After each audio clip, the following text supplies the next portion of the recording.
자, 웨스트민스터 신앙고백서 강의 42번째 시간입니다. 14장 구원하는 믿음 함께 살펴보려고 합니다. 자, 한번 볼까요? 먼저 구원하는 믿음 14장은요 세 개의 항이 있어요. 우리 함께 첫 번째 항부터 한번 읽어봅시다. 자, 시작. 선택받은 자들이 영혼을 구원할 수 있는 믿음을 가지려면 믿음의 은사가 필요하다. 이 은사는 그들의 마음속에서 이루어지는 성령의 사역으로서 비롯하는데 대개 말씀의 사역을 통해 일어나며 성리의 집행과 기도와 말씀의 사역을 통해서 더욱 강화되고 증가된다. 지금 구원의 서정에 대해서 쭉 살펴보고 있습니다. 구원의 서정 제일 처음은 뭐라고 그랬죠? 소명, 소명, 부르심. 태초부터 하나님께서 정하신 예정이 사실은 이제 그 구원의 서정 맨 앞에 있는 거예요.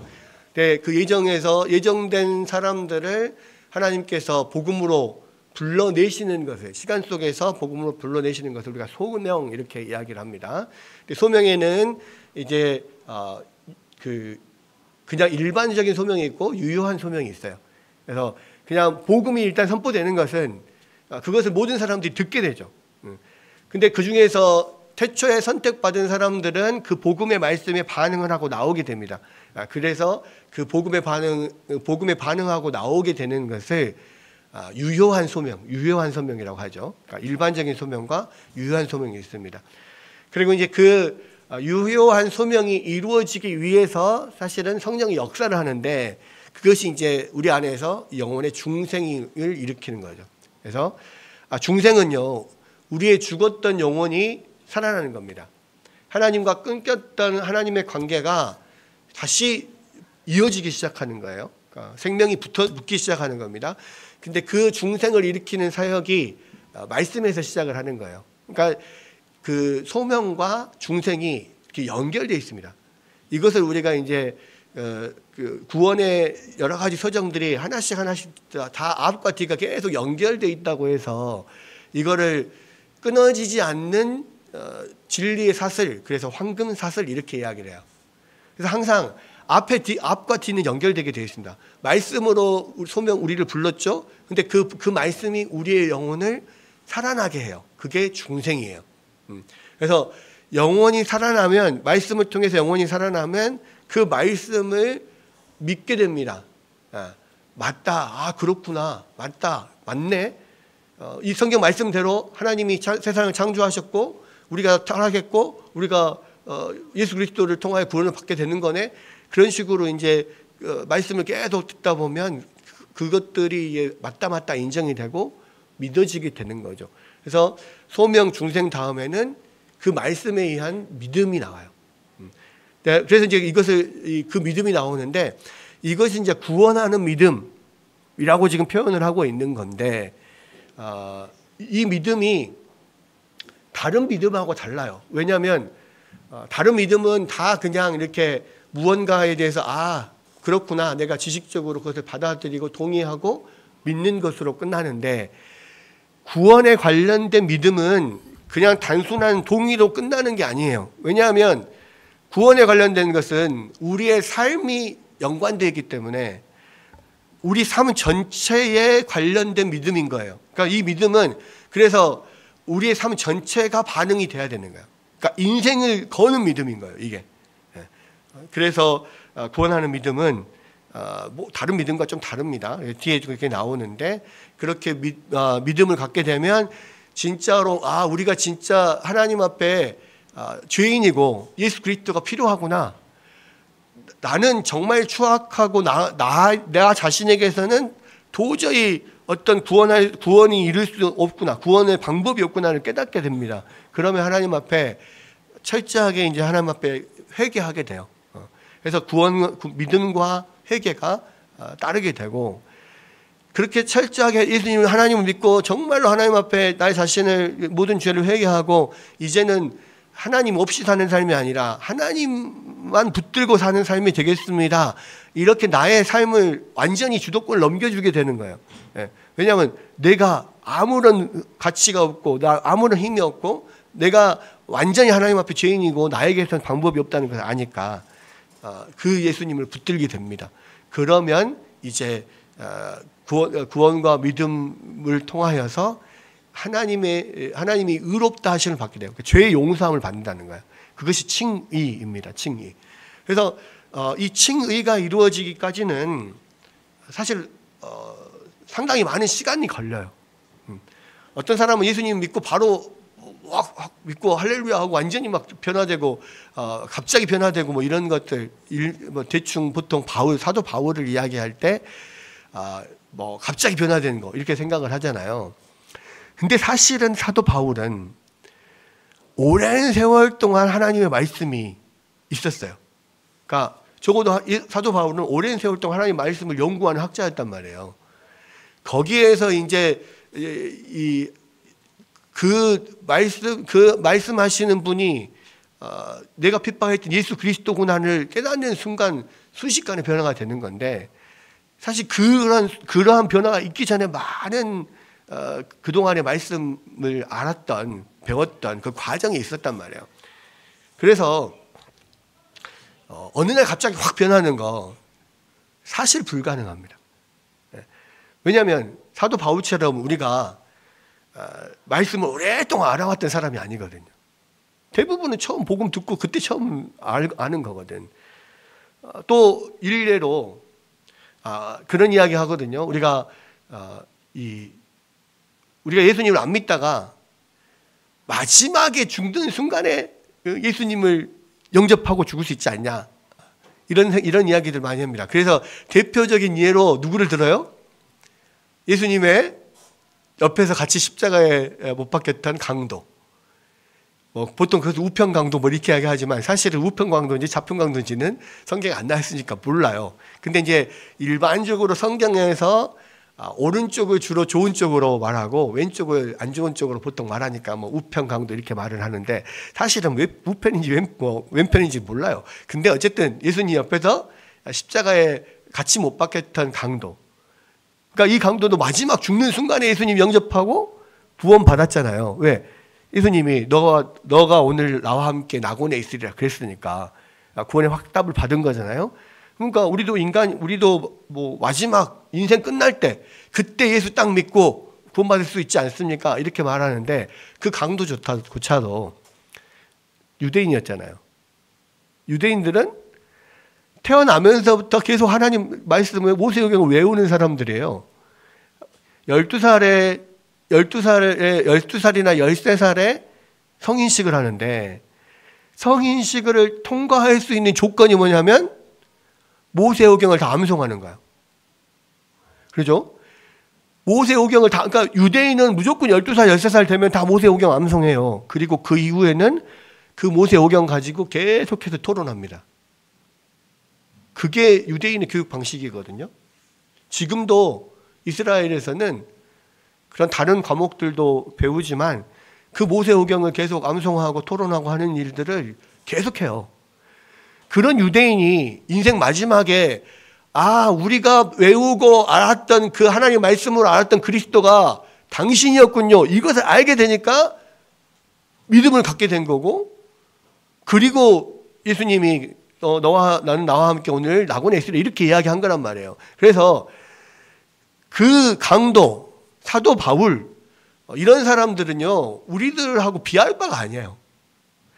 그러니까 평소에는 예수님을 모르고 있다가 마지막 죽을 때 내가 복음 듣고 아멘 믿겠습니다 하고 그렇게 세상을 떠나겠다? 결코 있을 수 없는 일입니다. 왜냐하면 그렇게 해서 믿음이 안 생기거든요. 그러니까 계속 말하지만 개혁교회에서 뭐 이 종교개혁 이후에 개혁교회에서 또 청교도들 안에서 복음을 전해서 내가 그 복음을 내가 믿겠습니다, 예수님 믿겠습니다라고 한다고 해서 바로 세례 주지 않아요. 왜? 그 믿음이 진짜 믿음인지 모르거든. 그것에 대해서 확신을 가지려면 적어도 1년 이상은 계속 교회에서 말씀 듣고 공부하고 하면서 내가 지금 믿는 고백이 뭔지를, 내가 믿는 믿음의 대상이 누구이고 내가 믿는 믿음의 고백의 의미가 뭔지를 정확하게 알아야만 그것이 진짜 믿는 게 되고, 그렇게 믿을 때 자기 인생을 걸 수가 있거든요. 그래서 예수님 복음 바로 전하고 믿겠습니다 한다고 해서 세례를 바로 주지 않아요. 그 믿음이 검증이 돼야 되거든. 그렇게 해서 이제 믿으면, 구원받는 믿음을 가지고 믿으면 죄 용서를 받아요. 그게 칭의죠. 하나님의 자녀가 칭의를 받은 사람은 또한 하나님의 자녀가 돼요. 그게 양자죠. 수양이죠. 양자가 되는 겁니다. 그리고 양자가 된 사람들은 이제 하나님의 자녀로서 계속 자라가는 성화의 과정을 거쳐요. 그 성화의 과정은 우리의 일평생 계속되는 겁니다. 그렇죠? 그래서 우리의 믿음은 멈춰 있으면 안 돼요. 우리의 신앙생활은 계속해서 성장해야 되고 계속 예수님을 닮아가야 되고 그 성상을 회복해 나가야 돼요. 완전하신 예수님이 완전하신 하나님의 형상이잖아요. 우리가 아담 때 태초에 하나님이 인간을 만드실 때 하나님의 형상대로 만드셨는데 그걸 잃어버렸다가 예수님을 통해서 다시 우리 안에 하나님의 형상이 살아났어요. 회복이 됐어요. 그럼 그것이 계속해서 완전해질 때까지 우리 안에서 계속 성장해 가야 됩니다. 그래서 완전하신 하나님의 형상인 예수님을 닮은 사람으로서 거기까지 계속 자라가야 돼요. 그 다음에 그 성화의 과정에서 그냥 성화가 되는 게 아니라 하나님의 말씀과 함께 많은 시련을 겪어요. 인생의 어려운 일을 겪고 또 사단이 주는 그런 시험도 겪어요. 그런 것들을 겪어가면서 거기에서 더 그것을 견뎌내고 단단해지는 과정, 인내하는 과정을 통해서 성화가 완성이 되거든요. 그래서 그것을 우리는 견인 그렇게 이야기해요. 견인은 견고하게, 견고할 견자에 인내하린, 견고하게 인내하며 견디는 거예요. 근데 이 견인은 하나님이 그렇게 마지막까지 이렇게 지키고 보호하고 끌어가는 면도 있고 우리가 계속 믿음으로 그것을 견뎌내는 면도 있어요. 그러니까 우리가 믿음으로 견뎌낼 수 있도록 하나님이 도우시는 거지. 하나님이 딱 보호하셔가지고 우리가 아무것도 안 해도 된다. 이게 아니란 말이에요. 성화와 견인 그 모든 것이 다 우리가 하는 것을 하나님께서 인도해 가시는 거예요. 그러니까 하나님 편에서는 100% 하나님 인도하시는 건데 우리 측에서 보면 100% 우리의 노력으로 하는 거예요. 성화되어 예수님을 닮아가려고 노력하는 것이고 또 이 믿음으로 견뎌내는 것이고 그렇게 해서 마지막에 완전히 예수님 닮은 그런 사람으로 딱 완전히 변화될 때 우리는 그것을 영화라고 해요. 오늘 지금 창세기 지금 오늘 오전 예배 말씀 때 인간이 존엄한 이유는 우리가 하나님의 형상대로 만들어졌기 때문이라고 그랬잖아요. 그 완전하신 하나님의 형상이 예수님이에요. 그리고 우리가 가지고 있던 하나님의 형상을 아담이 범죄하면서 사실은 잃어버렸어요. 그러니까 그것이 완전히 없어진 것은 아니지만 우리 안에서 제 기능을 하지 못하는 거예요. 근데 하나님의 형상은 뭐냐? 그러니까 쉽게 말하면 왕과 제사장과 선지자의 역할을 하도록 하나님이 우리 가운데 주신 거예요. 그렇죠? 왕의 역할, 다스리는 역할, 섬기는 역할, 이것을 위해서 모든 인간을 만드셨다 그랬죠. 하나님의 뜻대로 다스리는 기능이 그 기능을 우리가 상실해 버렸어요. 그게 뭔지 모르고 그냥 내 마음대로 살아. 또 선지자의 기능이 있죠. 이것은 뭡니까? 하나님 주신 지적인 영적인 능력 그것을 가지고 하나님이 누군지 알고 그 말씀을 알고 많은 모든 사람들에게 그 말씀을 전하는 거예요. 전파하는 거예요. 아담이 그것을 했죠. 아담이 이 선악을 알게 하는 나무의 열매를 따먹지 마라 한 것은 아담에게만 한 이야기가 아니라 모든 사람에게 한 이야기예요. 그런데 그것을 전할 의무는 아담이 갖고 있어요. 그래서 아담이 하와에게 제대로 가르쳐 줬어야 돼. 이 나무의 열매를 따먹으면 반드시 죽는다 이렇게 가르쳐 줬어야 되는데 잘 가르쳤는데도 잘못 배웠던지 잘못 가르쳐서 잘못 배웠는지 모르지만 하와는 뭐라 그랬습니까?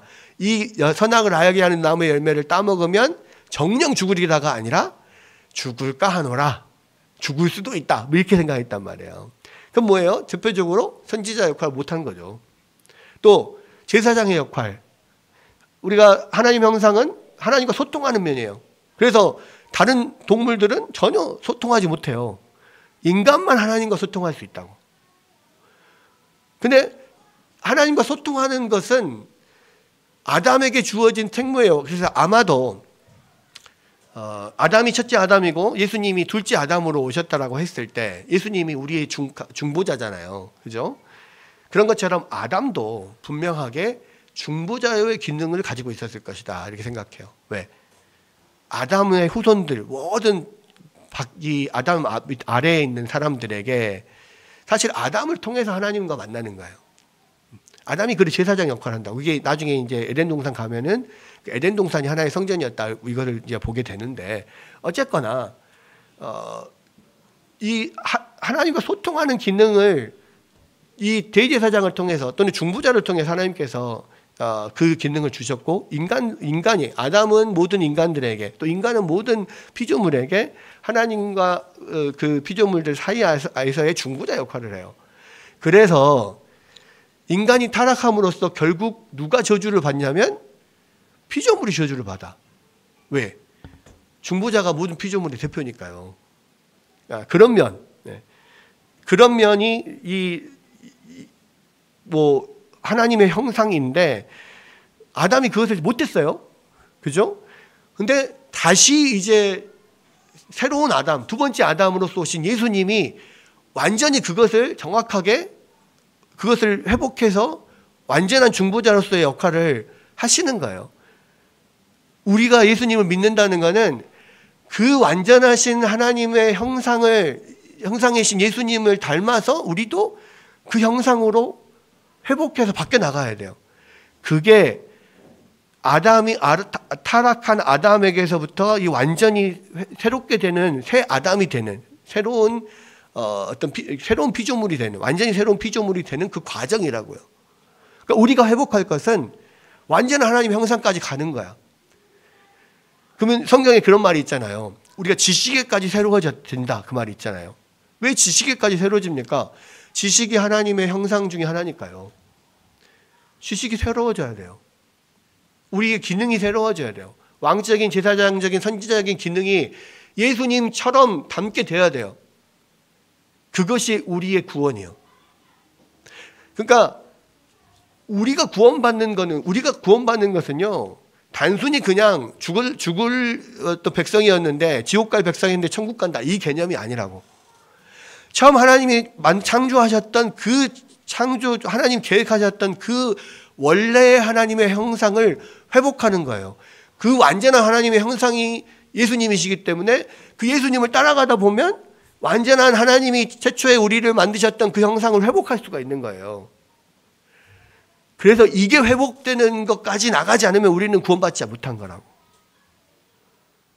근데 여러분 그냥 예수 믿고 내가 구원받았습니다. 나는 예수님 믿습니다. 고백한다고 해서 이 형상이 우리 안에 그 순간 회복이 되냐 이 말이지. 회복이 안 돼요. 지적으로 계속해서 하나님의 말씀을 알아가고 그 말씀을 진짜 믿고 따르고 내 인생을 거기다 걸고 그리고 그 예수님을 이렇게 따라가는 거예요. 그 인격을 닮아가는 거예요. 그 과정이 계속해서 있어야 된다고. 그래야만 우리가 완전한 구원에 이르는 거예요. 그러니까 단순히 우리가 이제 요한복음을 공부했고 창세기를 공부하잖아요. 그러면 이게 지금 우리의 구원에 있어서 얼마나 중요한 얘기인가를 알 수가 있어요. 그죠? 그러니까 이 개념이 굉장히 중요한 개념이에요. 계속해서 구원은 과정이다 이야기하는 것은 세상 사람들은 그냥 단순히 지옥 갈 백성인데 예수 믿으면 천국 이걸로만 그냥 생각한다고. 불신지옥, 예수천당 이것만 생각한다고. 근데 그게 아니에요. 단순히 천국 가냐 못 가냐 개념이 아니라 하나님의 형상을 회복하는 과정이에요. 그러니까 이것은 과정이라고. 구원의 과정. 그리고 이것은 우리의 예수님을 믿음으로부터 계속 그것이 우리 안에서 현재 진행형으로 계속 이루어져 가는 거예요. 아시겠죠? 구원하는 믿음, 이것은요, 믿음의 부분에 있어서는 두 가지가 있어요. 무슨 이야기냐면, 사실은 믿음은 이제 뒤에 다 나오긴 합니다만, 믿음은 우리가 처음 예수님을 믿게 되는 그 순간부터 시작해서요, 그 뒤에 마지막에 영화에 이르기까지 사실 계속 필요한 거예요. 그래서 이 믿음이 다른 믿음과 다르고, 이 믿음이 우리의 인생이 완전히 바뀌는 그런 분기점이기 때문에 이것을 다른 믿음과 다른 구원하는 믿음이라고 이야기를 하는 거고요. 그리고 그 믿음이 계속 성장해 나아가는 그런 측면에서 계속 현대 진행형인 면들이 분명히 있어요. 그래서 이제 처음에 우리가 신앙생활을 시작할 때 그 믿음과 또 신앙생활 하면서 계속해서 이 믿음이 사용돼서 성장해가는 그런 내용들로 쭉 이루어지고 있기 때문에 어찌 보면 두 가지로 나눠서 이야기할 수 있지만 사실은 한 가지인 그런 한 가지다 이렇게 생각할 수가 있습니다. 그래서 여기서도 보면 영혼을 구원할 수 있는 믿음을 가지려면 믿음의 은사가 필요하다. 우리 믿음이라는, 그래서 하나님께서 우리 가운데 주어져야만 우리 안에 믿음이 이룰 수 있고, 또 그것이 성령이 역사를 하는 건데, 그렇게 해서 믿음이 시작이 되면 말씀을 통하여서 그 믿음이 시작이 되잖아요.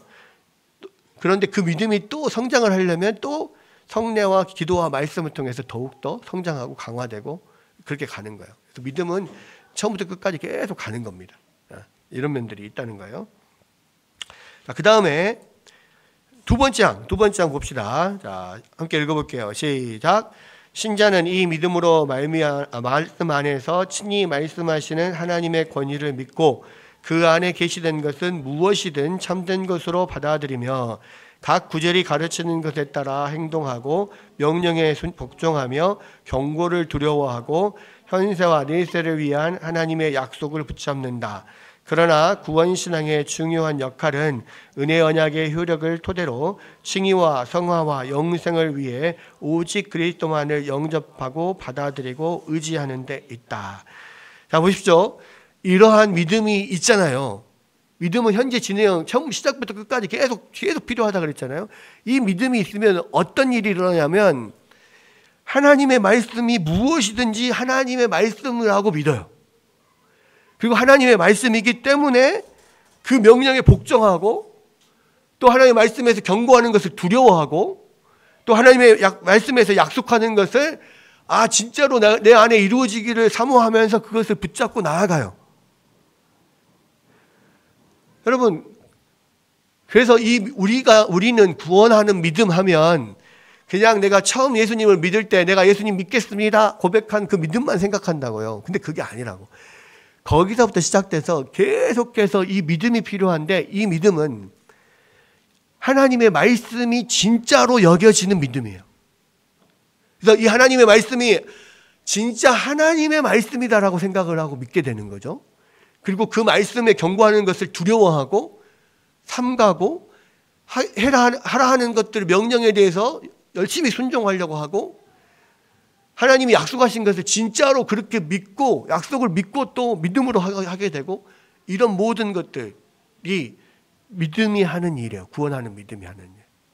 그래서 믿음은 반드시 순종으로 그 믿음이 드러나게 돼 있어요. 왜?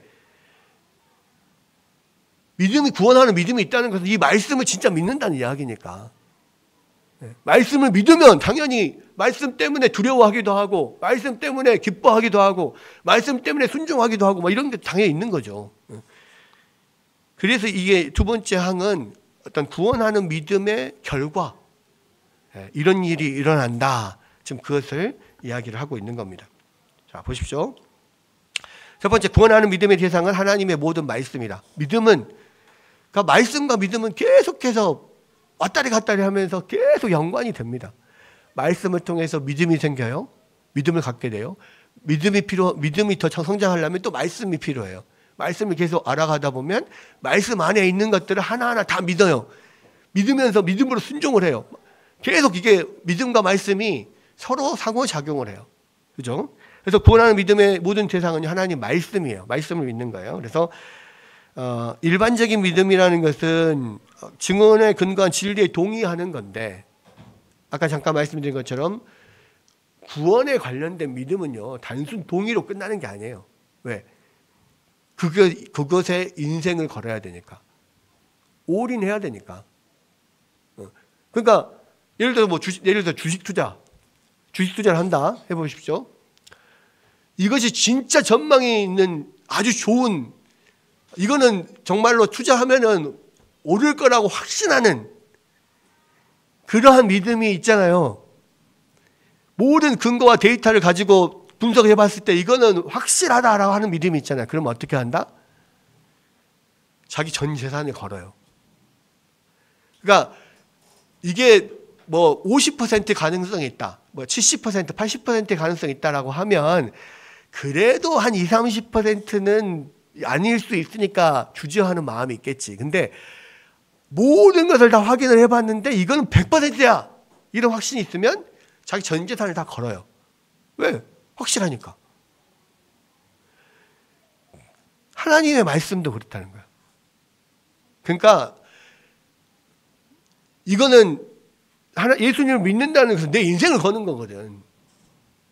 그러니까 그냥 단순히 지적으로만 아는 것으로 끝나잖아요. 그러니까 지적으로 알아도요, 그것을 실행할 수 있는 배포와 용기가 없잖아요. 그러면은 아무리 이것이 100% 확실한 주식이야 해도 투자 못 하잖아요. 똑같아요.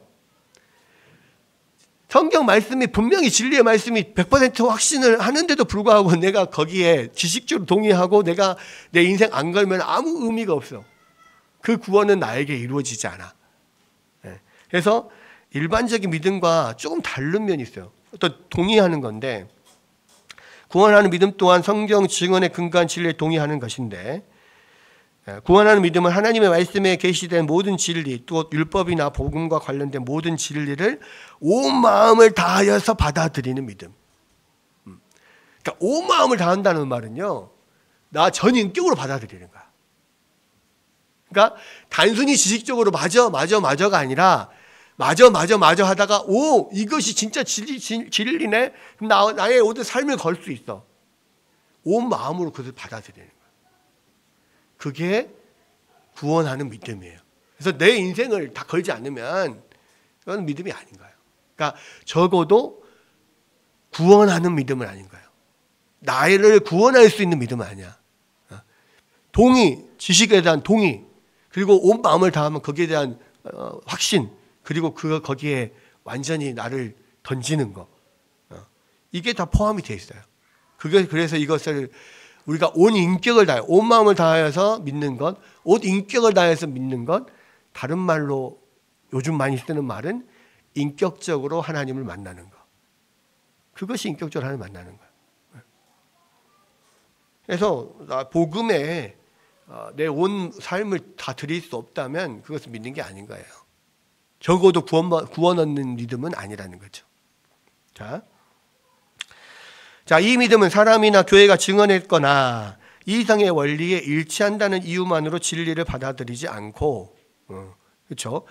뭐 이거는 어떤 인간적인 설득이나 뭐 이런 걸로 되는 문제가 아니에요. 오직 성경 안에서 친히 말씀하시는 하나님의 권위에 의지하여서 성경의 자명한 진리, 곧 생각을 밝히는 진리의 빛과 능력을 의지하는 것이다. 이 믿음은요, 그래서요, 하나님의 말씀에서 나와요. 믿음은 들음에서 나고 들음은 그리스도의 말씀으로 말미암는다 그랬잖아요. 그러니까 하나님의 말씀을 통하여서 내가 확고한 지식이 있고, 아, 그렇다라고 설득이 됐을 때에 비로소 그 안에서 성령이 역사하셔서 내 이 진리에 내 인생을 걸겠다라고 하는 믿음이 나오는 것이지, 말씀에 빛이 비추어지지 않으면요, 절대 믿음이 나오지 않습니다. 아무리 옆에서 친한 사람이 맞다 설득을 해도 안 돼요. 교회가, 목사님이 누가 와도 안 돼요. 네. 무조건 말씀을 통하여서 그 빛을 받을 때 성령이 역사하는 거예요. 네. 믿음은 말씀을 통하여 성령이 역사하는 거다. 네. 그래서 이게 그냥 단순히 방금 아주 단순하게 복음 받고 듣고 믿겠습니다 해서 믿음이 생기는 거 아니라고. 입으로 그냥 시인한다고 해서 무조건 되는 문제가 아니야. 그래서 사실은 믿음이 생기려면은요, 시간이 좀 걸려요. 오랫동안 그래도 어느 정도 일정 기간 이상은 말씀을 듣고 알아야만 거기에서 성령이 역사를 해서 믿음이 생기는 거라고요. 어떻게 한 30분 만에 10분 만에 복음 듣고 예수님 믿겠습니까? 이 말이 어떻게 나오냐고. 그 말이 진짜 자기 인생을 거는 말일 수 있냐고. 30분, 20분, 10분 여러분 사람들 말 듣고 여러분 인생 걸 수 있어요? 집문서 넘길 수 있어요? 땅문서 못 넘기잖아요. 땅문서도 못 넘기는데 어떻게 자기 인생을 넘겨? 말이 됩니까? 안 되죠. 믿음은 집문서 넘기는 것보다 훨씬 더 중요한 거예요. 자신의 생명을 거는 거거든.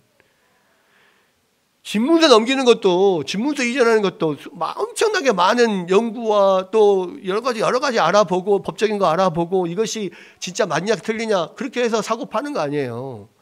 집문서 하나 사고 파는 것도 그렇게 하는데, 우리 인생을 사실 사고 파는 거나 마찬가지인데, 몇 분 복음 듣고 예스 한다고 그게 집문서 넘어가는 인생을 넘길 수 있습니까? 못 넘기지. 그래서 말씀이 오랫동안 일정 기간 동안에 말씀을 공부해야지 이 믿음이 나와요. 그러니까 오랫동안 교회를 다녀도요 말씀을 제대로 공부하지 못하면 믿음이 안 생겨요. 그래서 이것을 우리가 분명하게 깨달아야 됩니다. 그래서 오랫동안 교회를 다녀도 이 믿음이 없는 사람들 많아요. 자기 인생을 걸 수 없는 사람들 많아요. 자, 다음에 이 구원하는 믿음의 인격적인 대상은 주 예수 그리스도다. 말씀을 통하여서 일단 말씀을 통해서 믿음이 나와요. 그리고 이 말씀을 통하여서 우리가 진짜로 믿게 되는 대상은 예수 그리스도예요. 그죠? 자, 구원에 이르는 지식은 그리스도와 그분 안에 나타나신 하나님을 아는 지식을 가리킨다. 그래서 요한복음 17장 3절에 예수님이 뭐라고 그랬습니까? 영생은 유일하신 참 하나님을 아는 것과 그의 보내신 자 예수 그리스도를 아는 것입니다. 이렇게 이야기하잖아요. 그죠? 영생은 유일하신 참 하나님과 그의 보내신 자 예수 그리스도를 아는 것이니이다. 이게 예수님이 하신 말씀이에요. 결국 구원에 이르는 지식은 뭐냐면 이 말씀을 통하여서 그 안에 드러난 하나님과 예수 그리스도를 아는 것, 이것이 믿음이에요. 이것을 알지 못하면요 확신이 안 생긴다니까. 예수 그리스도에 대한 지식, 예수 그리스도에 대한 하나님에 대한 지식이 없으면요 확신이 안 생겨. 믿음이 안 생겨. 그래서 이제 제가 새가족 예전에 훈련 같은 거 할 때 믿음에 관련돼서 항상 물어봐요 사람들한테.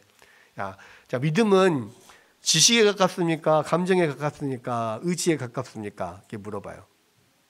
그럼 많은 사람들이 감정, 의지 이렇게 생각한다고. 근데 적어도 구원 얻는 믿음은요 지식에 가까워요. 왜?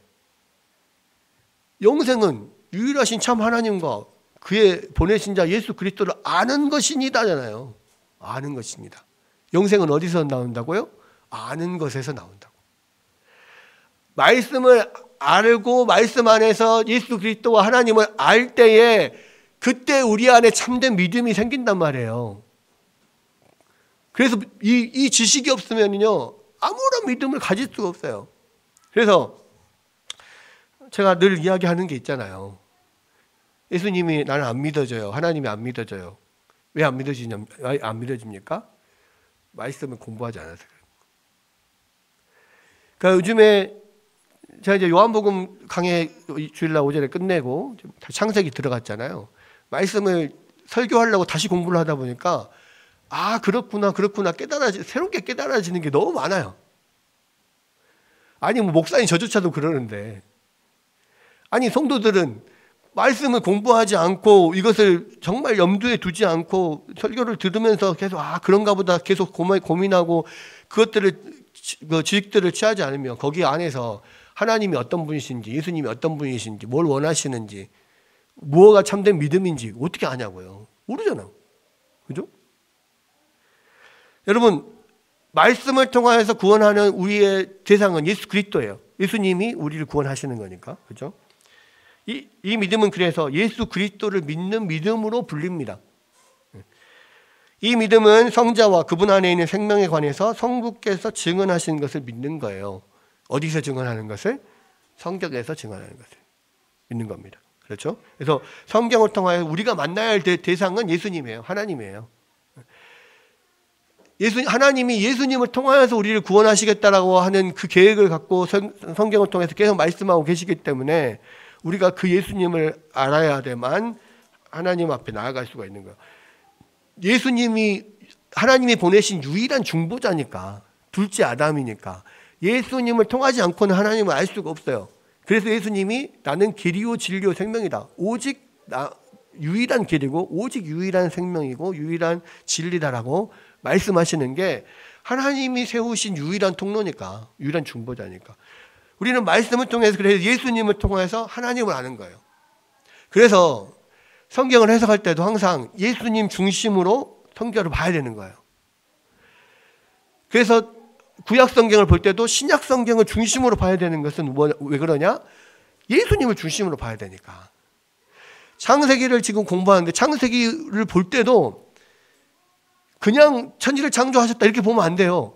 예수님을 중심으로 다시 우리를 회복시키는 중보자로 오신 예수님을 통해서 첫 번째 실패한 중보자인 아담을 공부를 하는 거예요. 왜 실패를 했는지, 왜 예수님이 이 땅에 오셔야 되는지, 예수님이 오셔서 우리를 회복하게 하는 것은 뭔지, 이게 그 관점을 볼 때 창세기의 1장부터 3장까지가 명확하게 해석이 되는 거죠. 그죠? 안 그러면 다른 데 집중하게 돼 있어요. 그래서 창세기 1장에 3장에서 제일 중요한 건 뭐다? 인간의 창조예요. 인간 그 중에서 아담이 인간의 대표로서 하나님과 우리 사이에서의 역할을 했었던 것을, 그것을 봐야 되고, 그것에서 실패한 것을 봐야 돼요. 우리 그래서 인간에게서 가장 중요한 게 뭐냐면 하나님의 형상을 회복하는 거란 말이에요. 왜? 우리가 처음에 이 하나님께서 인간을 만드신 목적이 하나님의 형상대로 우리를 만드셔서 이 세상의 모든 임무를 감당하게 하셨거든요. 왕과 선지자와 제사장의 역할을 감당하게 하셨거든요. 그것이 우리를 만드신 목적이에요. 근데 아담이 범죄함으로 그것을 하나님으로부터 관계가 끊겨버렸어. 하나님의 형상이 우리 안에 분명히 남아있지만 그 기능을 다 상실해버렸어. 우리에게 제일 중요한 기능이 그거거든요. 하나님의 왕과 선지자의 제사장 역할을 하는 거. 그래서 이 세상의 삶에서, 인생의 우리의 삶에서 제일 중요한 건 뭐냐면 이거 회복하는 거예요. 하나님의 형상을 회복하는 거. 그래야만 하나님이 처음 우리를 창조하신 그 목적이 이루어지니까. 여러분, 그렇기 때문에 우리의 인생의 제일 중요한 목적이 하나님을 영화롭게 하고 영원토록 그를 즐거워하는 건 거예요. 우리를 하나님께서 왕과 제사장과 선지자로 만드셨기 때문에 그런 거예요. 근데 그것을 제외하고 보면 우리 인생의 목적이 하나님을 영화롭게 하고 영원토록 하나님을 즐거워하는 거, 그것만인가? 다른 많은 목적들이 있는데 그 중에 하나인 거 아니야? 이렇게 생각하죠. 근데 아니에요. 처음 인간을 하나님 형상대로 만든 목적이 뭐냐면 하나님을 영화롭게 하고 하나님과의 영원토록 그런 즐거운 소통을 위하여서 그 교제를 위해서 만드셨거든. 그게 제일 중요한 목적이에요. 근데 그거를 딱 띄워놓고 보면은 아무것도 아닌 거지. 여러분, 그래서 예수님을 중심으로 우리가 성경을 봐야 되고, 그랬을 때 우리의 인생의 목적도 드러나는 것이고, 다 그런 겁니다. 이 믿음은 예수님을 믿는 거고, 예수님에 대해서 성부가 증언한 것을 믿는 거예요. 자, 구원하는 믿음은 그리스도에 대한 계시, 특히 복음 안에서 확실하게 나타난 그리스도에 대한 지식에 따라서 그분의 인격과 성품을 의지하는 것을 의미합니다. 그렇죠? 그분의 인격과 성품을 의지하여 왜 의지합니까? 우리가 그 예수님을 닮아가는 게 목표니까요. 그 주님을 따라가는 거예요. 주님, 그것도 우리가 우리의 힘으로만 되는 것이 아니기에 예수님을 의지하면서 따라가는 겁니다. 구원하는 믿음은 그리스도를 임마누엘, 곧 우리와 함께 계시는 지구하신 하나님으로 알고, 예수님이 하나님이시라는 것을, 예수님은 하나님을 알아야 돼요. 그냥 단순히 예수님은 이 세상의 성자, 뭐 그냥 우리의 구원자, 뭐 이렇게만 알면 안 돼요. 예수님은 우리와 함께 하신 하나님이다. 분명한 그 믿음이 있어야 돼요. 하나님 그렇게 이야기하시니까. 그리고 그분이 감당하신 모든 구원의 직임을 인정해서 그분을 예수님이요 구원자로, 주님이요 왕으로, 대제사장이자 메시아요 그리스도로 받아들이는 것을 뜻합니다. 이게 우리가 예수님을 그렇게 받아들여야 된다는 거예요. 또한 구원하는 믿음은 그리스도께서 죄인들인 인간을 통하여 위하여서 그 모든 직임을 온전히 수행하시고 그들과 하나가 되시기 위하여서 그들의 본성을 취하시어 보증인으로서 역할을 감당하시고 그들을 위해서 복종하시고 죽으시고 공로를 세우시고 중보하시는 일을 감당하셨다는 것을 인정하는 것입니다. 말은 어렵지만 예수님께서 우리를 위해서 모든 순종을 다 하셨고 예수님이 우리를 위해서 그 모든 죽음으로 죄값을 다 치르셨고 이것을 믿는 거예요. 그렇죠? 우리를 위해서 예수님이 하시던 왕과 선지자 제사장의 그 중보자 역할을 다 감당하셨다. 이것을 믿고 우리가 주님을 우리의 주님으로 붙잡는 거예요. 자, 일반적인 믿음은 특정한 교리에 동의하는 것에 그치지만 구원하는 믿음은 그리스도의 인격을 믿을 뿐만 아니라 그리스도는 물론 그분 안에 있는 모든 축복과 은혜를 소유하는 데까지 나아간다. 그러니까 단순히 교리만 동의하는 게 아니고요. 그분의 인격을 믿고 그분을 따라가고 그분 안에서 그 믿음으로 누리는 모든 것들을 누리고 실제적으로 우리의 모든 어떤 우리 삶에서의 그 예수님을 믿는 그런 결과들을 누리면서 살아가는 거예요. 그러니까 이게 단순히 지식적으로만 믿는 게 아니라 우리의 온 삶으로, 온 민격으로 믿는 것을 이야기한단 말이에요. 자, 예수님에 대한 정확한 정보를 가지고 그것을 참이라고 믿는 것, 즉 지식과 동의는 구원하는 믿음의 필수적인 요소지만 이 부분은 우리가 지금 로버트 쇼에는 없고요. 스프로울 이야기를 좀 참고한 겁니다. 그러니까 지식과 동의는 구원하는 믿음의 필수적인 요소지만 그것만으로는 충분하지 않는다. 왜? 인격적인 신뢰와 헌신이 구원하는 믿음의 세 번째 요소이다. 그러니까 지식적으로 동의하고 끝나는 게 아니에요. 왜? 우리 삶을 전체를 던지는 거죠. 모든 삶에 관련된 거니까. 그래서 인격적인 신뢰와 인격적인 헌신이 있어야 돼요. 삶을 던지는 그 면이 있어야 된다고. 그래야만 그것이 우리를 구원하는 믿음이 된다라는 겁니다. 세 번째, 구원하는 믿음의 중요한 역할을 그리스도를 영접하고 받아들이고 의지하는 데 있다 그랬습니다. 교황주의자들은 믿음을 단지 성경에 계시된 진리에 동의하는 것, 동의에만 국한시켰다는 거예요. 그리고 종교개혁자들은 그 견해를 강력하게 반대했어요. 근데 오늘날 구원하는 믿음을 성경에 기록된 교리적인 진리에 동의하는 것으로 간주하는 개신교 신자들이 너무 많다는 거예요. 이것은 사실은 천주교적인 생각인 거라는 거지. 지식적인 동의에 끝나지 않는다. 종교개혁자들은 그 모든 지식적 동의와 우리의 감정적인 신뢰와 우리의 인격적인 헌신과 이 모든 것이 다 이 믿음 안에 들어 있어야 한다라고 그렇게 말을 했다는 거예요. 자, 그러나 구원하는 믿음은 하나님의 모든 말씀을 전적으로 믿고 특히 성자인 예수 그리스도에 대한 성부 하나님의 증언을 의지할 뿐만 아니라 그리스도를 영접하고 받아들이고 의지하는 역할을 수행합니다. 이 신앙 고백서는 그리스도인이 말씀에 계신된 것을 믿는다면 말씀의 각 구절을 따라 행동한다고 말합니다. 그러니까 말씀을 믿으면 행동한다는 거예요. 왜냐하면 그 지식적인 동의뿐만 아니라 신뢰와 인격적인 헌신까지 포함되니까. 말씀을 믿으면 당연히 헌신하는 거죠. 몸을 던지는 거예요. 그냥 이건 농담인데요. 예전에 우리 청년부에서 그 조별 성경 공부로 헌신이라는 성경 공부 교재 가지고 공부를 했습니다. 근데 이제 사람들이 공부하다가 한 자매가 와가지고 약간 장난기 많은 자매가 와가지고 목사님 헌신을 영어로 뭐라 합니까? 그러더라고. 헌신? 헌신 뭐라 그러지? 그러니까. 목사님도 모른다. 올드슈가 맞나 보다. 올드슈. 네, 오래된 신. 올드슈가 맞나 보다. 그렇게 했던 기억이 갑작스럽게 생각이 나네요. 예. 근데 그 헌신 아닙니다. 올드슈 아니고요. 예. 전 삶을 던지는 거지. 전 삶 던지는 거. 자, 구원하는 믿음이라는 선물을 받지 못한 사람은 성경을 듣고 있고 이해하면서도 성경에 아무 영향을 받지 않을 수 있습니다. 이게 문제예요. 그러니까 믿음을 갖는다라고, 믿음을 갖고 교회 신앙생활을 한다라고 말은 하는데요, 정말로 나의 모든 삶을 헌신하는 믿음이 없잖아요. 그러면 성경 말씀이 그 삶에 아무런 영향을 미치지 않아요. 백날 성경을 읽고 백날 우리가 예배를 드리고 설교를 들어도 그 설교를 듣고 공부를 했는데 전혀 삶의 변화가 없어요. 왜? 그 안에서 말하는 하나님의 약속과 하나님의 경고와 하나님의 명령이 나의 삶에 아무런 영향이 없거든요. 그걸 믿어지지 않으니까.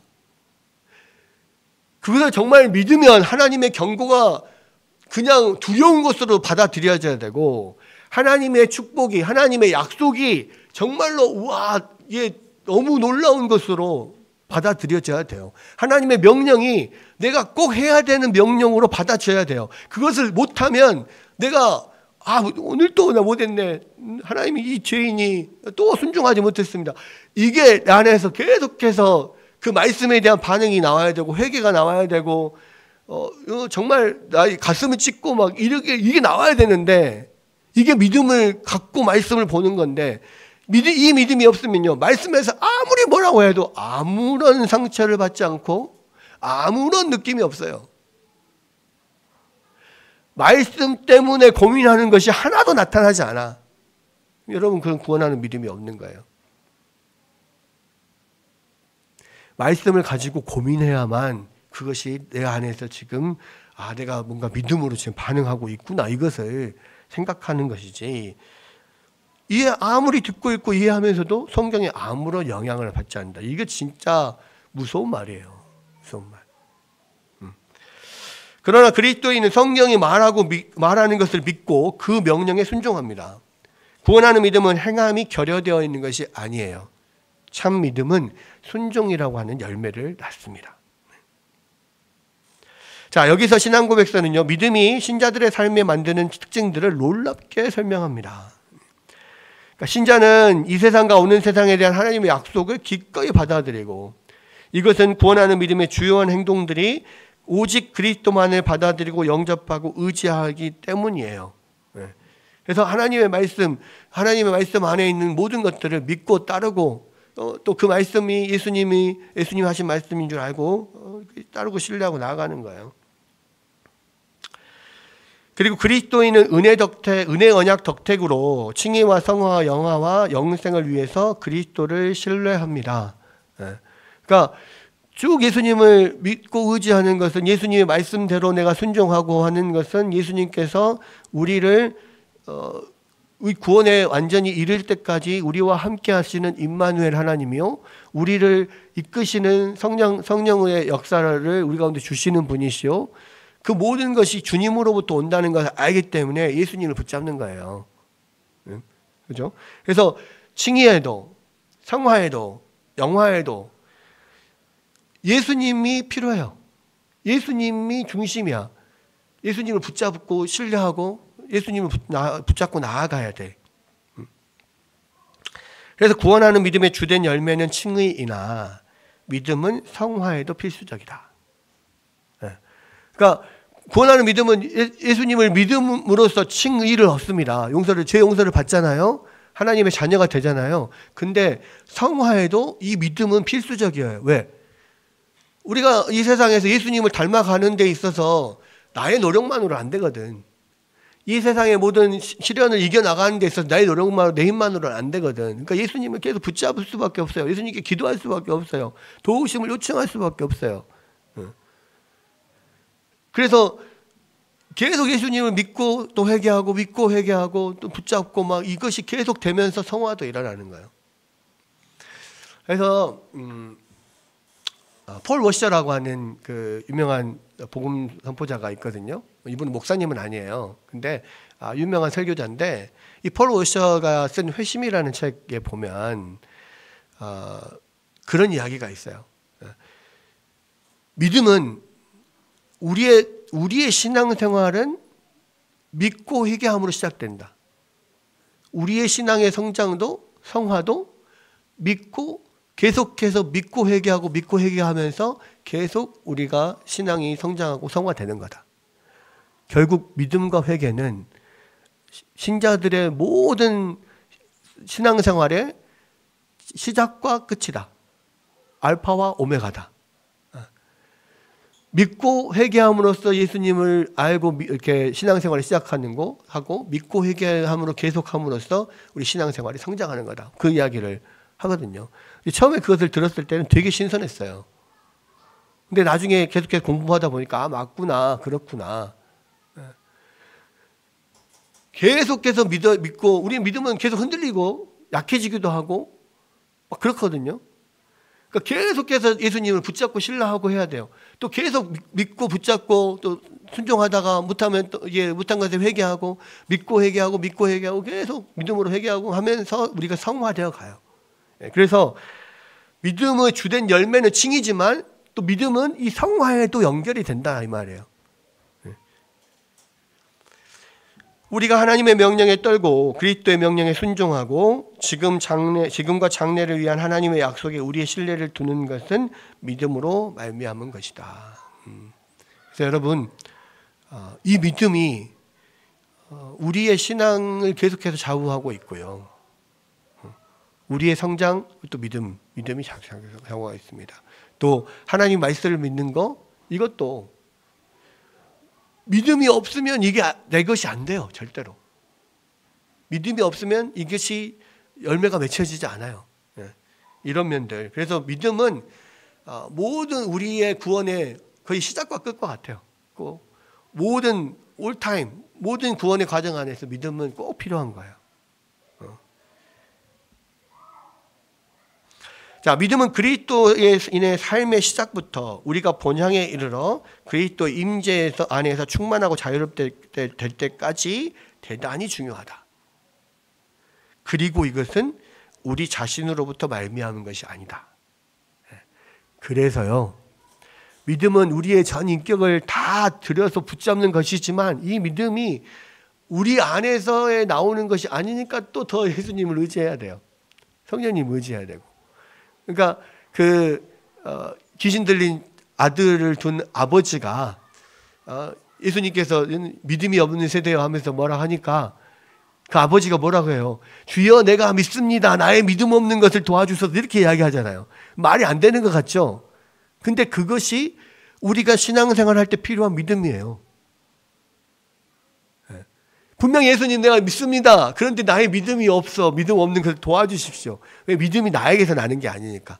내가 간절히 바라고 의지는 하지만 그러나 진짜 강한 딱 믿음, 흔들리지 않는 믿음은 어디서 옵니까? 예수님으로부터 오는 거예요. 처음 예수님을 믿기 시작했을 때 그 믿음도 예수님으로부터 오는 거예요. 믿음이 강해지는 것도 예수님께 오는 거예요.